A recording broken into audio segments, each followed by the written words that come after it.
Halo teman-teman semua, gimana kabarnya? Kali ini saya akan merangkum alur cerita film yang berjudul The Run Out tahun 2022. Film ini merupakan sequel dari film The Outlaws tahun 2017 yang masih dibintangi oleh Ma Dong-suk aka Don Lee. Dan sekarang saatnya siapkan amunisi kalian, jangan nonton di kegelapan, mari kita mainkan.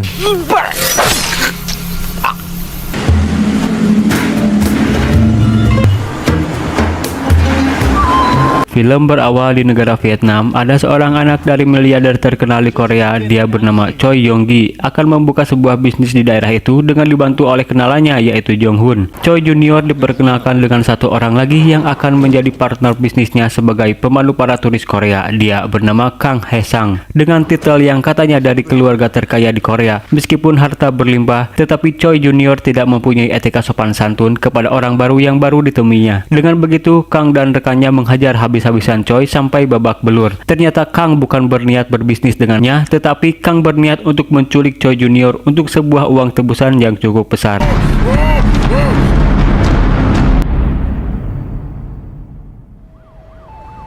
Di sebuah minimarket sedang terjadi keributan yang dilakukan oleh ODGJ yang kabur dari rumah sakit jiwa dengan membawa sajam dan mengancam akan membunuh tawanan. Para polisi tidak bisa berbuat apa-apa karena masalah ini hanya bisa diselesaikan oleh seorang polisi yang sudah berpengalaman dengan kasus ini. Akhirnya orang yang ditunggu-tunggu datang juga. Ma Dong-suk adalah seorang yang sangat diandalkan di kepolisian karena kemampuannya yang sangat mudah meringkus penjahat. Ma Dong-suk masuk melalui pintu belakang minimarket, sementara rekannya mencoba menahan orang gila itu agar perhatiannya teralihkan karena badannya yang sangat gembul tidak sengaja menjatuhkan barang sehingga keberadaannya diketahui oleh ODGJ itu. Karena sudah terlanjur ketahuan, Ma Dong-suk mencoba bicara baik-baik agar orgil itu melepaskan tawanan, tetapi ODGJ itu tidak mau mendengarkan perintah Ma Dong-suk. Dengan terpaksa, Ma Dong-suk menggunakan cara lain, yaitu dengan sentuhan bogem gempalnya langsung seketika membuat si ODGJ tidak berdaya hanya dengan satu pukulan, dan masalah pun bisa terselesaikan.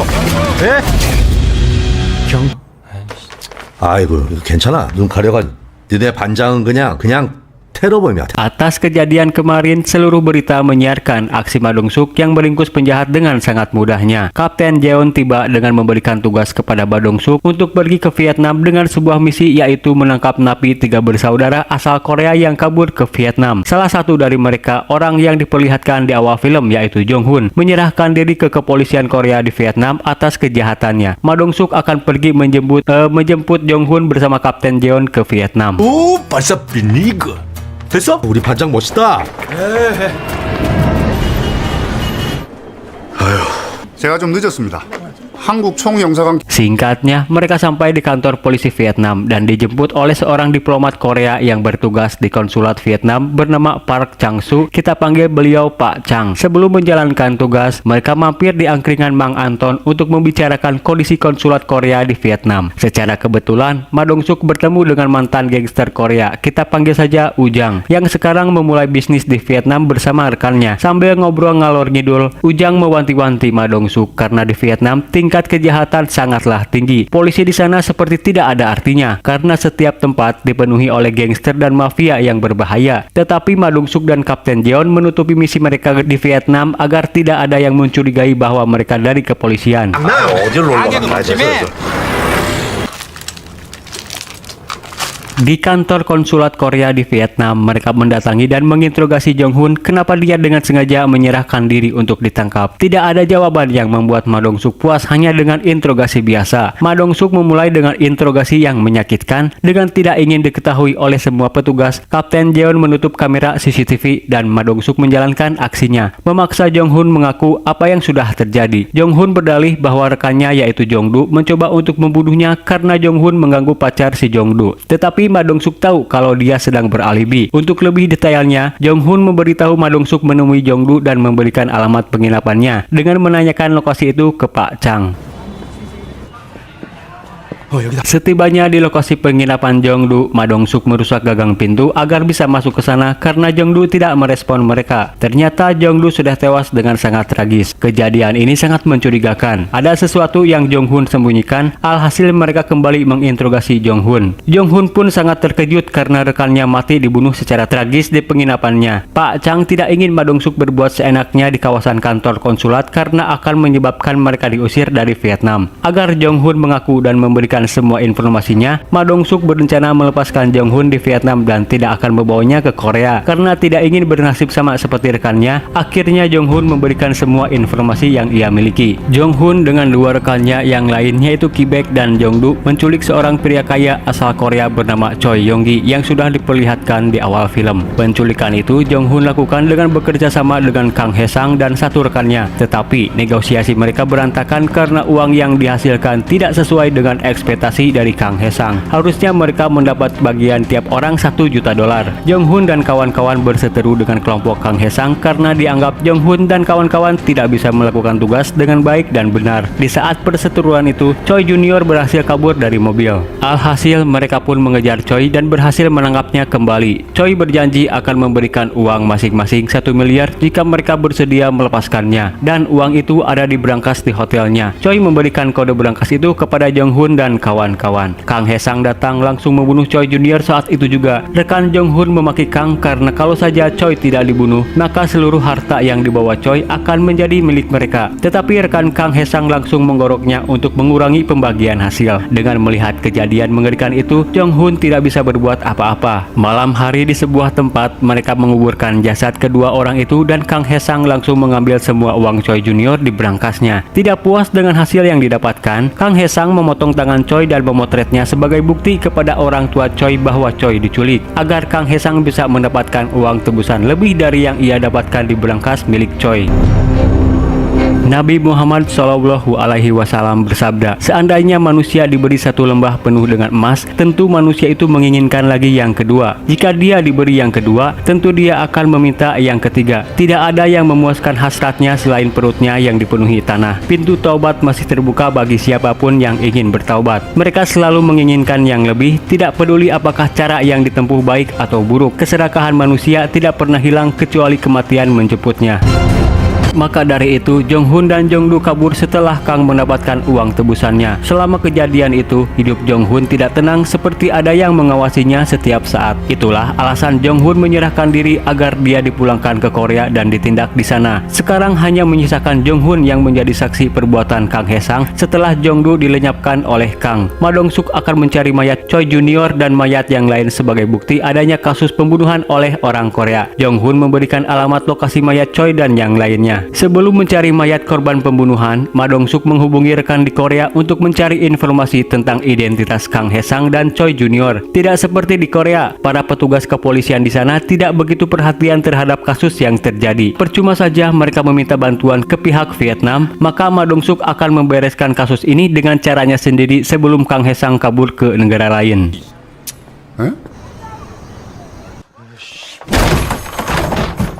Sampailah di sebuah tempat yang dimaksud oleh Jong-hun, yaitu tempat yang Kang Hae-sang dan kawan-kawan gunakan untuk mengubur jasad Choi dan yang lain waktu itu. Tidak membutuhkan waktu lama bagi Ma Dong-suk menggali dan langsung menemukan jasad yang dibungkus dengan plastik. Begitu juga dengan Pak Chang yang menemukan jasad lain. Ma Dong-suk mencari informasi tentang Kang Hae-sang kepada si Ujang. Diketahui semua preman dan gangster juga mempunyai urusan dengan Kang Hae-sang, sehingga mereka pun mencari keberadaan si Kang ini karena dianggap sudah membuat nama baik Korea buruk di mata Vietnam. Selagi mengevakuasi keempat jasad yang ditemukan, kapten dari kepolisian Vietnam malah menyalahkan Ma Dong-suk dan pihak kepolisian Korea karena dianggap sudah melakukan operasi ilegal di negaranya, meminta mereka untuk segera meninggalkan Vietnam dan bertanggung jawab atas semua ini. Di sebuah tempat rumah susun, ada segerombolan geng yang mendatangi tempat itu dengan dibantu oleh seorang pemandu, kita panggil saja Jamal, yang menjadi mata-mata tempat itu. Dan ternyata tempat itu merupakan tempat tinggal Kang Hae-sang. Ditemukan satu koper berisi penuh dengan uang dan emas batangan. Berpindah ke tempat lain, di sebuah tempat perkumpulan geng Korea di Vietnam, Ma Dong-suk yang sudah diberitahu oleh Ujang tentang tempat itu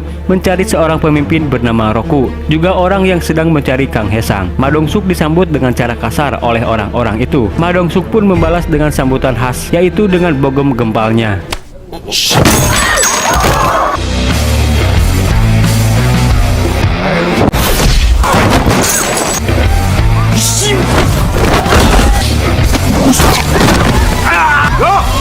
누구 있어? 까불고 있어. 뛰지마 이 새끼들아! 너 지금부터 똑바로 해. Selesai menghabisi dan menunjukkan aksinya, ternyata pemimpin mereka yaitu si Raku dibayar oleh bos Korea untuk menemukan keberadaan Kang Haesang. Raku memerintahkan anak buahnya yaitu Jamal yang menjadi mata-mata Kang Haesang dan memandu para geng Korea yang waktu itu Jamal pandu di tempat tinggal Kang Haesang. Ma Dong-suk menuju tempat tinggal Kang Haesang yang diberitahu oleh Jamal. Tim Ma Dong-suk di Korea memberitahukan tentang informasi Choi Junior yang menjadi korban. Keluarga Choi adalah pebisnis besar di Korea dengan dipimpin oleh ayahnya yaitu Choi Chon Baek. Perusahaan Chon Baek merupakan perusahaan saham yang meminjamkan dana ke perusahaan lain dengan transaksi jutaan dolar per hari. Maka dari itu, keluarga Choi sangat terkenal di Korea dan menjadi incaran Kang Haesang untuk menculik anaknya. Tidak ingin berurusan dengan polisi, Chon Baek menutupi penculikan anaknya tersebut dan mengirim para pembunuh. Kang Haesang sudah tiba di tempat tinggalnya, mencurigai dari puntung rokok yang berasal dari negara Korea. Para pembunuh bayaran bersiap di dalam rumah untuk memburu Kang Haesang. Mengetahui ada orang di dalam rumah, Kang masuk ke dalam toilet untuk mengelabui dan memancing mereka masuk ke dalam toilet. Seorang anggota masuk ke dalam toilet, kemudian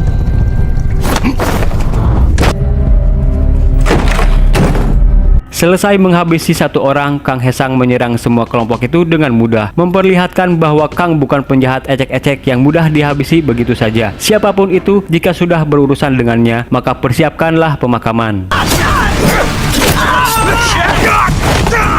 Ketua geng itu hampir saja menghabisi rekan Kang, namun Kang keburu menghabisinya lebih dulu, menanyakan siapa yang sudah mengutusnya datang untuk membunuh dan mengambil semua uangnya. Tidak puas sampai di situ, Kang menusuk perut si ketua agar dia mengaku siapa yang membayarnya. Si ketua mengaku bahwa ayah Choi Yonggi yaitu Choi Chon Baek adalah orang yang sudah mengirim mereka. Kang langsung menghubungi Chon Baek dari ponsel si ketua. Dia akan datang ke Korea dan membunuh Chon Baek jika tidak mengembalikan semua uangnya.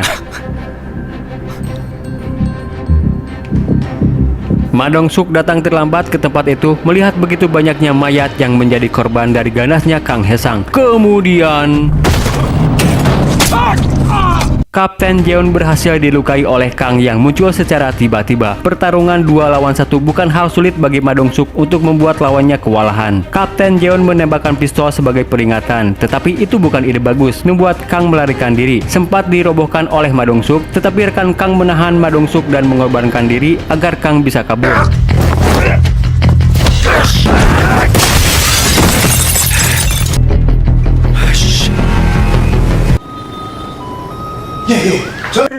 알았어, 그 새끼 내가 잡을 테니까 넌 안. Daripada mengejar Kang Haesang yang sudah kabur, Ma Dong-suk membawa Kapten Jeon ke rumah sakit karena lukanya sangat parah. Diketahui dari sumber intelijen Korea, Kang Haesang adalah orang yang sangat dicari di Korea, Kamboja, dan negara Asia Tenggara lainnya atas penculikan turis Korea yang terjadi selama ini. Seperti penculikan pada umumnya, Kang Haesang meminta uang tebusan yang cukup besar kepada keluarga korbannya. Tetapi setelah menerima uang tebusan, korbannya tidak ada yang kembali, malah tidak ada jejak dari jasad para korbannya selama ini. Dengan kejadian ini, mereka dideportasi atau diusir secara resmi agar kembali ke Korea oleh pihak berwenang. Mengetahui informasi dari rekan Kang Haesang yang tertangkap bahwa Kang Haesang akan pergi Korea, Ma Dong-suk pun segera pergi ke Korea. 미친 새끼 웃고 자빠졌네 이거. 야 마석도 조용히 갔다 오니까 동네. Setibanya di Korea, Ma Dong-suk dan Kapten Jeon menghadap pimpinan kepolisian. Tidak disambut dengan baik. Mereka mendapat teguran karena dianggap sudah membuat operasi ilegal di negara orang lain. Laporan yang diberikan kepada Pak Kepala oleh pihak Vietnam tidak sepenuhnya diberitahukan dan ditutupi oleh pihak polisi nakal Vietnam. Ada kasus penculikan dan pembunuhan oleh warga Korea kepada 8 turis Korea oleh Kang Haesang di negara orang lain. Dan sekarang, dari beberapa informasi yang didapat, Kang Haesang sudah berada di Korea lewat jalur laut untuk membunuh keluarga Choi dan mengambil semua uangnya. Untuk membuat kasus ini diketahui oleh kedua belah pihak, mereka akan meringkus Kang dan mendapatkan bukti yang sebenarnya.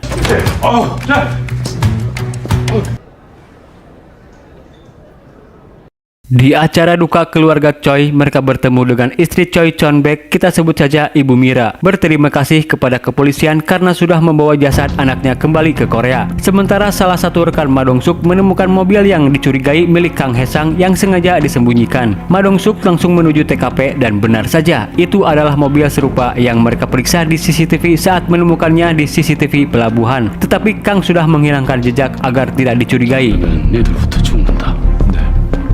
Terlihat Pak Choi Chon-bek selesai dari acara duka anaknya dan akan menuju lift salah satu di antara kedua anak buahnya yang ternyata itu adalah Kang Hae-sang yang menyamar sebagai anak buah Chon-bek. Karena Chon-bek tidak tahu wajah sesungguhnya dari Kang Hae-sang, maka dari itu seluruh anggota keluarga Chon-bek tidak mencurigainya sejak awal. Di basement gedung, dua orang pembunuh bayaran kelas kakap yang sudah Kang Hae-sang sewa dan juga merupakan partnernya dulu. Mereka adalah Jang bersaudara, yaitu Jang Son Cheol dan Jang Ki Cheol, pembunuh bayaran nomor 1 yang menetap di Filipina. Jang bersaudara mencurigai mobil yang terparkir mencurigakan di dekat mobilnya. Yang diketahui itu adalah anggota triad yang sudah Chon-bek sewa untuk memburu Kang Hae-sang. Kembali ke Chon-bek di dalam lift, Kang Hae-sang langsung memberitahukan siapa dirinya. Terkejutnya Choi bahwa orang yang diburunya selama ini ada pas tepat di depan matanya. Kang Hae-sang langsung membunuh anak buah Choi dan menculik Choi Chon-bek.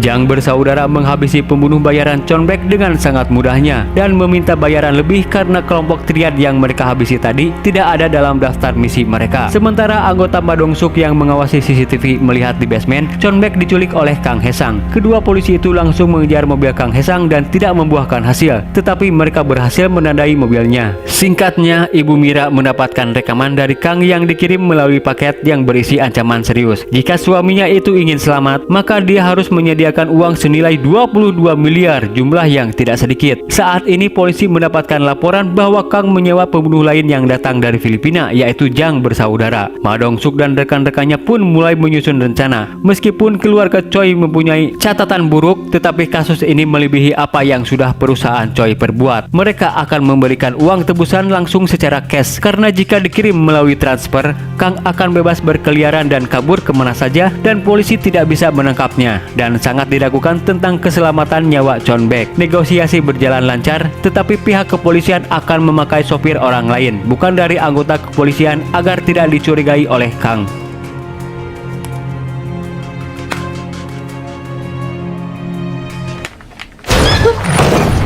Ma Dong-suk mendatangi seorang mantan gangster yang saat ini berbisnis menipu orang lain bernama Jang Isu. Jang Isu akan menjadi sopir Bu Mira dan akan menerima pengarahan dari pihak kepolisian. Di tempat persembunyian Kang dan kawan-kawan, mereka meminta bantuan kepada mantan pelaut yaitu Kapten Kim yang akan menyewa kapal untuk menyeberang ke Tiongkok secara diam-diam tapi aman. Tugas Jang bersaudara adalah melewati rute terdekat dari pelabuhan, sementara Kang akan menunggu situasi aman untuk bertemu dengan Bu Mira di dekat pelabuhan. Jang bersaudara sempat curiga kepada Kang bahwa Kang akan membawa uang itu sendirian, tetapi Kang memberikan kepercayaan bahwa Jang bersaudara diberi tugas dengan membuntuti uang yang dibawa Bu Mira dan tidak ada lagi saling curiga satu sama lain. Jang bersaudara mulai membuntuti Bu Mira, sementara para polisi bersiap di posisi masing-masing. Tadinya Jang Isu tidak tahu koper yang dibawanya itu berisi uang yang sangat banyak, sehingga dia sempat tergiur dengan uang itu, tetapi tidak tahu masalah dan tugas yang sedang dijalankannya. Sementara anggota yang lain mendatangi tempat Choi Chon-bek disekap di sebuah pabrik kosong. Kang Hae-sang memberikan pengarahan kepada Bu Mira untuk putar balik, membuat para anggota polisi kehilangan jejak dari Bu Mira dan Jang bersaudara yang dari tadi membuntuti Bu Mira. Anggota polisi yang lain mulai bergerak mengikuti Bu Mira dan Jang bersaudara, tetapi Kang Hae-sang menyuruh mereka untuk putar balik lagi karena tidak ingin operasi diketahui oleh Jang bersaudara. Anggota yang lain terpaksa tidak mengikuti mereka. Anggota yang tadi pergi ke tempat persembunyian Kang Hae-sang menemukan mobil milik Chon-bek, namun tidak ditemukannya Chon-bek di dalam mobil. Alhasil dia pun segera memeriksa ke dalam pabrik. Dia pun menemukan Choi yang masih hidup di dalam kamar, tetapi saat akan membawanya, dia terlibat perkelahian dengan Kang dan sempat tertusuk di bagian perut. Hampir akan dibunuh, beruntungnya dia langsung menghubungi anggota lain dan Kang pun segera kabur. Karena Chon-bek sudah diamankan, Ma Dong-suk dan yang lain mulai mengejar Jang bersaudara. Kang Hae-sang meminta Jang bersaudara untuk mundur karena polisi sudah beroperasi untuk menangkap mereka. Tetapi Jang bersaudara malah menganggap itu hanya jebakan dan akan mengambil uangnya tanpa Kang Hae-sang. Ma Dong-suk memberi pengarahan kepada Jang Isu agar terus jalan, sementara Ma Dong-suk dan yang lainnya akan meringkus mereka. Berhasil menghadang mobil Ibu Mira dan Jang Isu, para anggota kepolisian pun menghadang mobil Jang bersaudara. Jang Isu sedikit berimprovisasi pergi dari sana, membuat para polisi gagal untuk menangkap Jang bersaudara dan kembali mengejar mereka ke basement swalayan.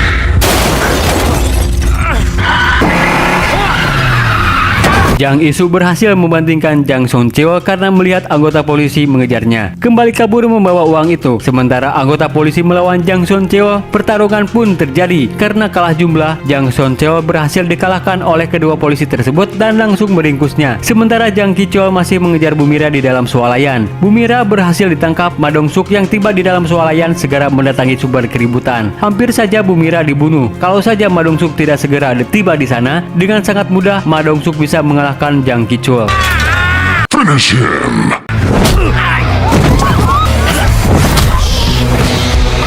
이거 가져가. Kembali ke Jang Isu yang kabur membawa uang itu. Kemudian Kang menabraknya sampai terjadi kecelakaan. Melihat bahwa itu adalah ancaman, Jang Isu kembali kabur menggunakan taksi sambil membawa koper. Murka karena uangnya tidak berhasil didapat, Kang Hae-sang membunuh aparat yang datang untuk mengamankan TKP. Jang Isu sangat bersemangat karena berhasil membawa uang yang sangat banyak.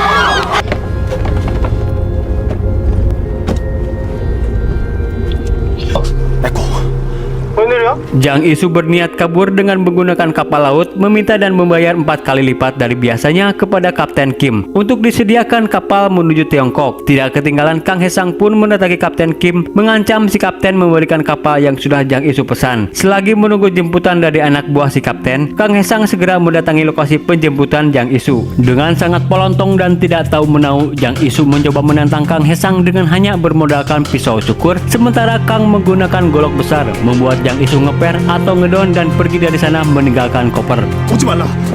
오지 말라. 오지 말라.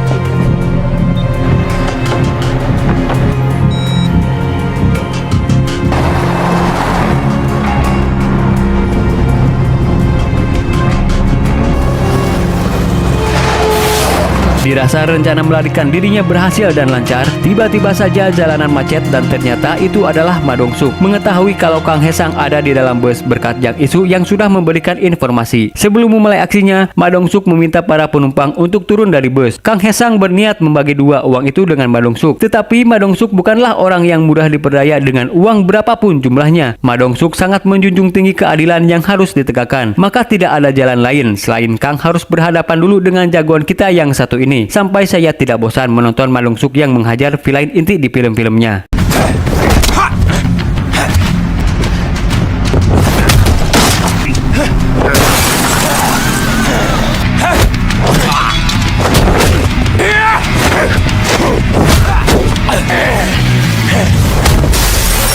Kang Hae-sang mencoba melukai Ma Dong-suk dengan wiper mobil, tetapi tidak berefek fatal, hanya menggoresnya saja. Ma Dong-suk menghempas Kang ke kaca mobil sampai tidak berdaya, tetapi Kang malah mengancam Ma Dong-suk. Kang tidak tahu siapa Ma Dong-suk. Tidak ada penjahat yang selamat dari hantaman bogemnya itu. Itu dibuktikan saat Ma Dong-suk mengfatality Kang sampai tewas dan film pun selesai. 야, 괜찮냐? 야, 강희상. Terima kasih buat kalian yang sudah menyaksikan dari awal sampai akhir. Jaga kesehatannya, saya undur pamit. Sampai jumpa di konten berikutnya. Wassalam.